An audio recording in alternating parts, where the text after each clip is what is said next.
జాతి నిర్మాణంలో విలువలతో కూడిన విద్య గొప్ప ప్రాధాన్యతను సంతరించుకుందని రాష్ట్ర గవర్నర్ ఎస్ అబ్దుల్ నజీర్ పేర్కొన్నారు.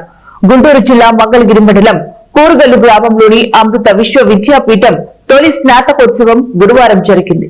గవర్నర్ అబ్దుల్ నజీర్ ముఖ్య అతిథిగా పాల్గొని గ్రాడ్యుయేటర్లకు డిగ్రీ పట్టాలు ప్రదానం చేశారు.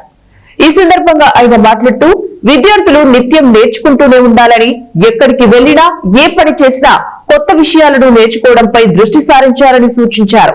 భౌతికంగా అనేక వస్తువులు వస్తూ పోతూ ఉంటాయని, నేర్చుకున్న విజ్ఞానం మాత్రం శాశ్వతంగా నిలిచిపోతుందని చెప్పారు.